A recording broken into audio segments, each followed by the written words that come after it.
Gusto mong mag-boss Ironman na comfortable, 471cc parallel twin engine, Akrapovic aftermarket exhaust. Alright mga Lodi Bros, I'm 5'9" and this is how I look pag ako ay nakasampa sa isang Bristol Venturi 500. Ang sarap. Subukan nga natin ang 47 horsepower ito.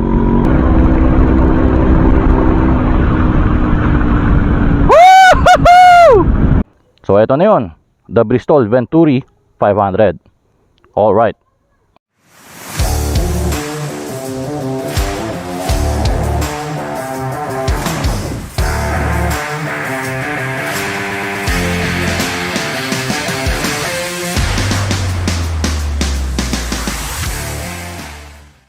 So isang mabilis na ikot lang, oh. Ang laki.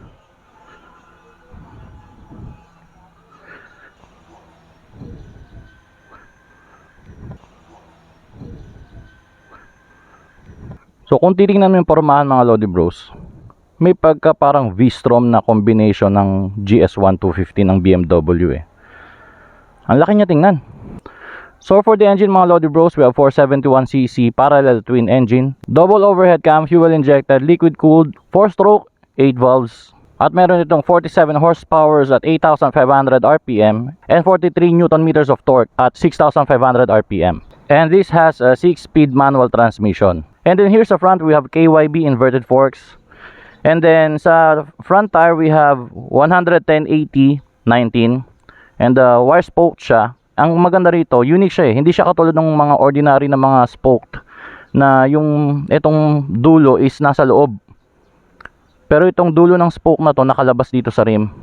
Astig. So kung kailangan magpalit ng spoke, ano ba, naputol, di natin inaasahan. Dito lang siya ipapasok, hindi na kailangan tanggalin yung gulong. Alright. And then we also have Nissin 2-piston calipers at double disc brake sa harap and then equipped with ABS. Tubeless nga pala ang tires nito. And then sa rear we have 150/70/17 na tire size and then single disc brake. We also have an ABS sensor dahil dual channel ito. And then we have Nissin single pot caliper sa likod. And of course we have tubeless tires also. For the suspension, monoshock. And then for the fuel tank mga Lodi Bros, meron itong 21 liter tank capacity. So kung nag-average ito ng mga 43 kilometers per liter, yun ang sabi sa research ko. So kaya niya ang isang buong full tank ng mga 900 kilometers ang kanyang range. So sobrang haba na nun. Talagang halos matapos mo na yung boss Ironman without refilling the tank. And then for the seat, we have a dual stepped seat na napaka-comfy. Kahit si angkas, this reminds me of yung seat quality ng CF Moto 800 MT. Yan. Actually, meron itong kalaban eh. Yung kalaban nito is yung CF Moto 450 MT. Pero hindi pa natin natatry na makahanap ng magpapahiram. So, for now, ito muna ang kalaban niya. For sure, magiging magandang ano yun eh, comparo. And then dito makikita nyo mga Lodi Bros, meron siyang visor na adjustable. So, luluwagan mo lang ito. Kung medyo short rider ka, pwede mong ibaba ng konti. So kung medyo may katangkaran ka, pwede mong iangat din. And then we have crash bars para protected yung ating engine. And may nakalagay dito ilang mga lalagyan. And then meron tayong aftermarket na auxiliary lights. Yan, for better visibility. And then meron na tayo ritong side panniers. And also si owner nilagyan na ito ng Akrapovic na aftermarket exhaust. So mamaya papakinggan natin yan. Ang maganda rin dito sa motor na to is talagang handang-handa ito sa kahit na anong terrain. Bukod sa meron siyang skid plate sa ilalim, ang ground clearance nito is 110mm.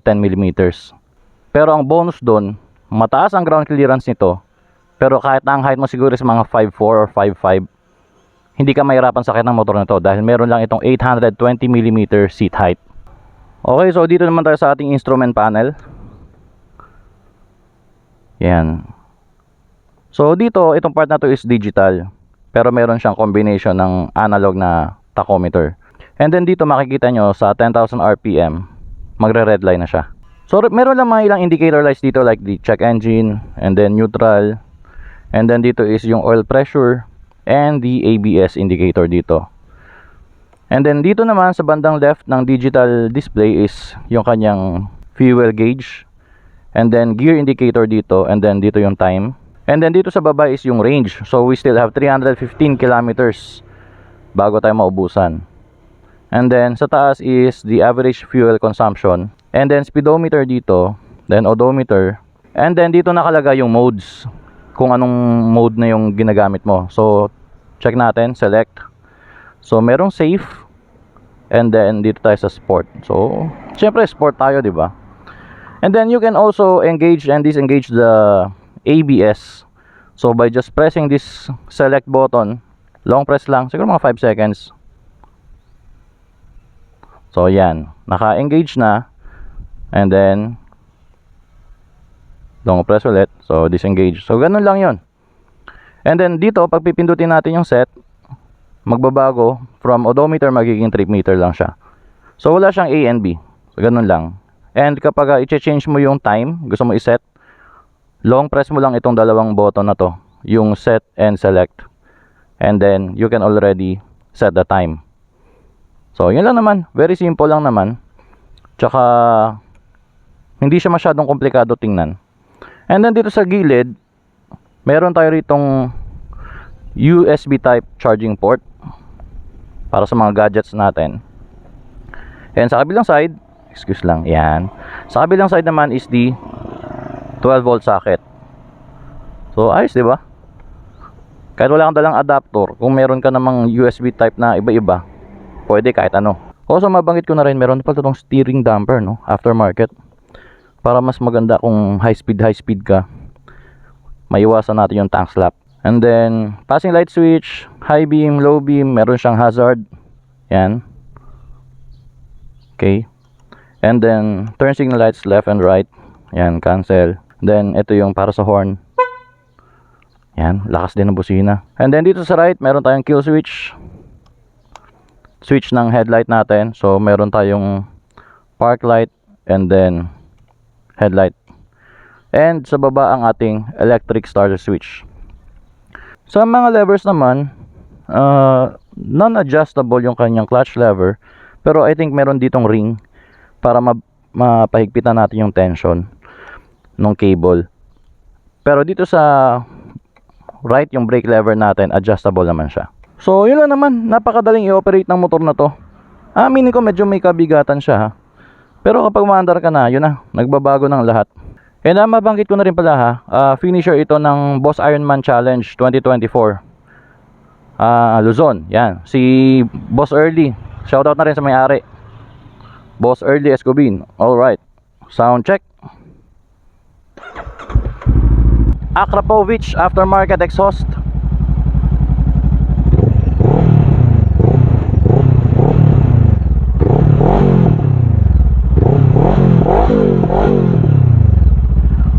Ayos, buong buo lang. Hindi siya nakakabuisit pakinggan. Tama na, baka batuin tayo rito ng mga nakatira. Shoutout Camellia, Puerto Princesa, Bangkaw. At ito ang itsura ng harapan ng Bristol Venturi 500. So LED na ang kanyang headlight, and ang kanyang mga turn signal lights ay LED na rin. At ito ang low beam. Pag mag high beam ka naman, yan. At yan ang itsura ng high beam, nakakasilaw. At ito naman ang itsura ng tail section ng Bristol Venturi 500. So simple lang yung kanyang tail light, LED na pag-uhit na pag ganun. And then meron siyang LED rin na turn signal lights. Alright mga Lodi Bros, I'm 5'9" and this is how I look pag ako ay nakasampa sa isang Bristol Venturi 500.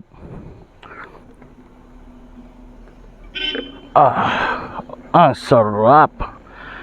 Yan, kung makikita nyo mga Lodi Bros, no, sobrang lapat ang paa ko. I'm 5'9", kakabanggit ko lang ulit-ulit, diba? So I think kahit na 5'5" ang height mo, kayang-kaya to. Hindi ka masyadong mahihirapan. Yun ang kasi ang kagandahan sa motor na to, kahit na medyo may kabigatan siya. Hindi ka sobrang buka ka eh. Medyo payat yung upuan dito sa part na to. Tapos 820mm seat height. So manageable talaga siya. Kahit na medyo mabara ka sa traffic, so kayang-kaya mong itukod yung dalawang paa mo. So you will have the confidence. Alright. Okay. So testingan na natin. Ano naman ang pakiramdam ng power nito. Alright. Tara. Ride impression naman. Woohoo! So by the way, equipped pala to ng side stand engine kill switch. So kapag nag gear 1 ka, tapos binaba mo yung side stand, yun, nag off siya for safety. Alright. So sport mode tayo, and then alright, ABS, adjust tayo. Okay, ready na.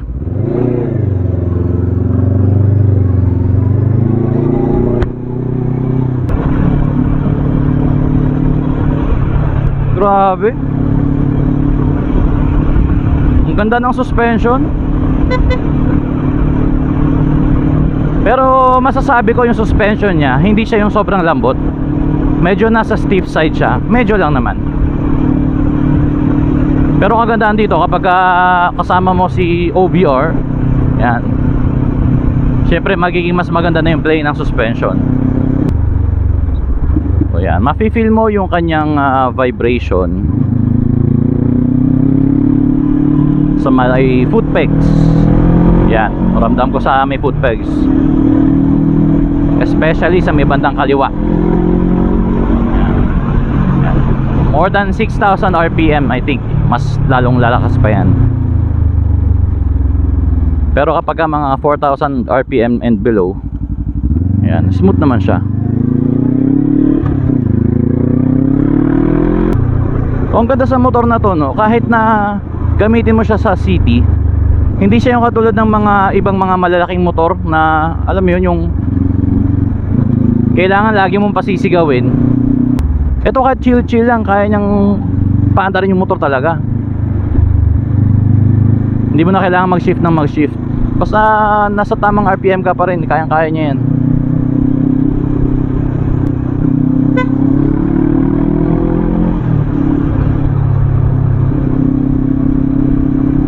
Wala rin tong quick shift and auto blip. So doon ka pa rin sa traditional na clutch lang. Pero kagandaan sa clutch niya, malambot. Kahit ng isang daliri lang yun. Pero wag lang mag-expect na sobrang lambot niya katulad ng sa mga Kawasaki. Iba yun. So nagamit ito ni Boss Early Escobin sa Boss Ironman 2024. And so far wala naman siyang naging aberya. And finisher to. Easy lang sa kanya yung kanyang naging biyahe. Hindi naman sobrang easy na to the point na parang walang kapagod-pagod, no. Pero I mean, napaka-comfortable kasi ng motor nito kung ilo-long ride mo eh. Makapal pa yung upuan, upright position, malapad yung manibela, malawak. So napakadaling mag-steer, ang dali ng control. Maganda yung handling niya eh. Oh, 178 kilos curb weight. Magaan siya. Mukha lang siyang malaki, mukhang nakaka-intimidate.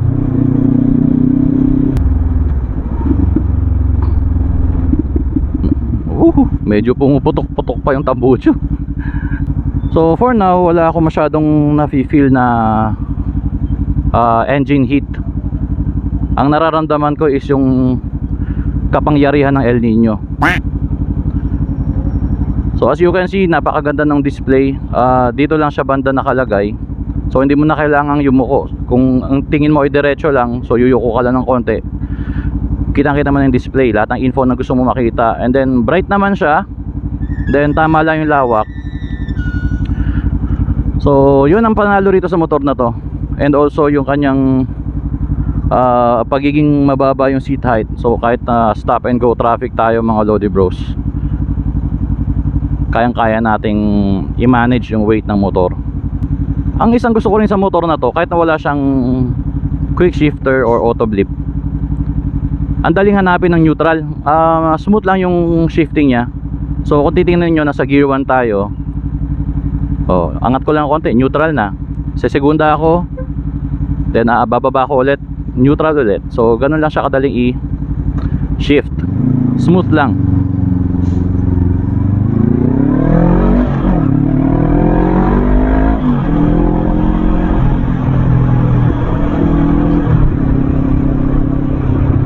Yung power niya saktong-sakto lang. Yung hatak niya, hindi naman siya masyadong nakakatakot.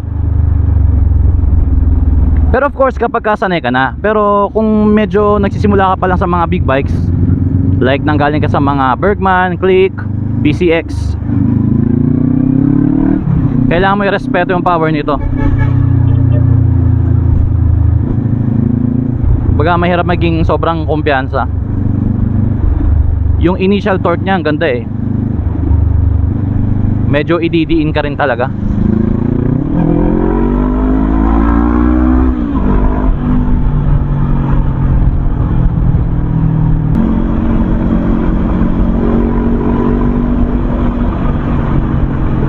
Ganda ng handling.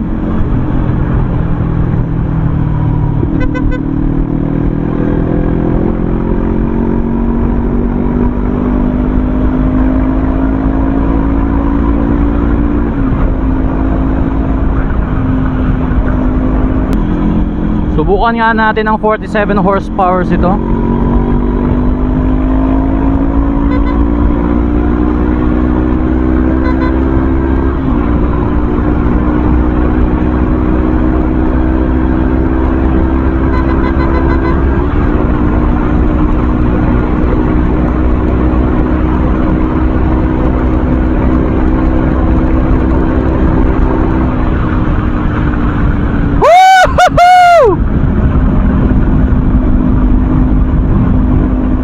Pwede. Medyo ma-vibrate na talaga siya sa mga 6,500 to 7,000 RPM.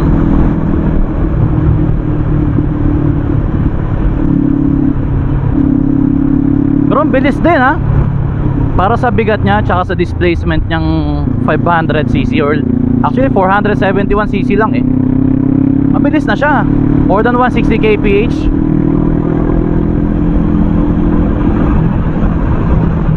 In fairness, ang ganda ng handling. Bristol Venturi 500 acceleration test in 3, 2, 1. Ganda ng handling.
Grabing handling nito.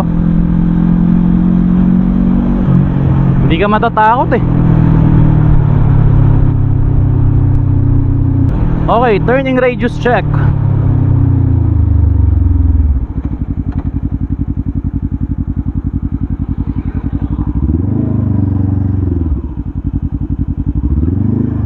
Okay, isa't kalahating lane. Medyo tight pa rin. Okay pa rin. Oh, let's try the brakes at 60. 3, 2, 1, go. Nice. So that's the power of ABS. So hihinto ka lang ng dahan-dahan, pero hindi ka magfi-fishtail. Okay mga Lodi bro, so the question is, para kanino ba ang motor na ito? So itong motor na to ay para sa mga taong adventurous pero ayaw ng motor na sobrang bigat, tulad ng mga Versys 1000, mga GS1 250, or sabihin natin yung KTM na 1290 Adventure. Tapos ayaw rin ng sobrang powerful. Ang gusto yung, alam mo yun, yung madaling iwas-iwas yung motor, tapos capable pumunta sa kahit nasaan, on-road, off-road. Gusto mo mag long ride.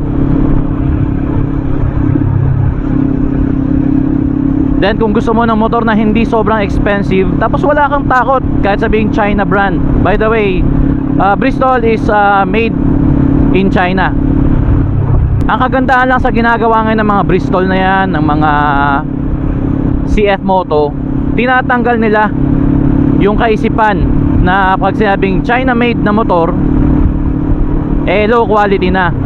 And ako na mismo ang isa sa magsasabi na talaga namang kapag sinabi nating Bristol, isa sa mga good quality bikes na hindi kasing mahal ng mga nangungunang mga brands ng motor, tulad ng mga Honda, Yamaha, Kawasaki, Suzuki. So nakikipagsabayan na rin ang Bristol when it comes to building quality and exciting bikes tulad nito. At saka in fairness dati kasi pag sabing China bike, yung mga plastic parts niya parang mga cheap. Parang akala mo yung mga plastic lang na ginagamit sa mga free toys, sa mga chichiriad noon. Kung naalala nyo pa yung mga panahon na yun, basta yun na yun. Pero ito kung titingnan nyo, pati yung mga plastic parts niya, para sa mga dashboard ng mga coaching kilala. And then yung mga buttons niya, magaganda yung mga switches. So kung naghahanap ka ng affordable na motor na very versatile, and then hindi ka masyadong mahihirapan when it comes to handling dahil mababang seat height, and syempre pang forma na din, para lagi kang good shot kay OBR dahil comfortable siya sa likod, so this bike is for you. Sa presyo niyang ito, yan, sulit na yung mga features niya. Kahit sabihin mong wala siyang quick shift and auto blip, pero at least meron siyang dual channel ABS, may USB port, meron siyang 12 volt socket dito, and then semi digital instrument panel na malinaw naman ang mga display, and then meron tayong tachometer na analog type pa, which gives the classic vibe.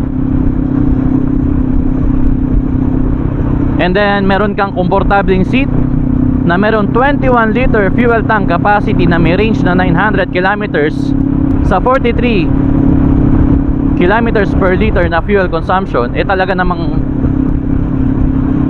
malayo-layo mararating mo. Hindi mo lang talaga maiiwasan yung ma-feel talaga na ma-vibrate yung motor, especially sa ganitong engine configuration na parallel twin. Hindi mo pwedeng hanapin dito yung smoothness ng inline 4.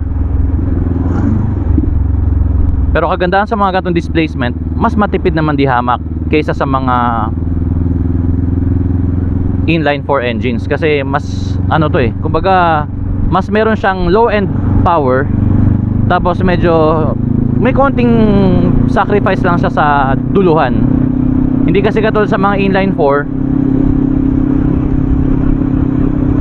may konting sacrifice sa initial power, kailangan mo pasigawin yung makina, pero sa duluhan doon na siya humahataw.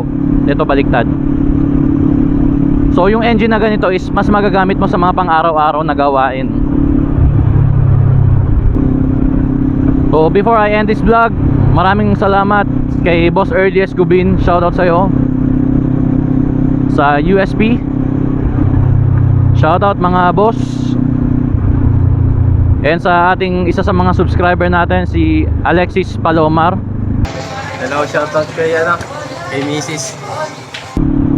na nagtatrabaho sa may car wash dyan sa may Robinsons sa likod. Yan. Pasyal lang kayo dyan sa karawasan nila. Diyan ako nagpapalinis ng mga unit ko eh. Mabilis tsaka maayos ang serbisyo. Alright, so if you like this video, please don't forget to like, share, and subscribe. And this has been your bro, nagsasabing always, ride safe and stay alive. God bless.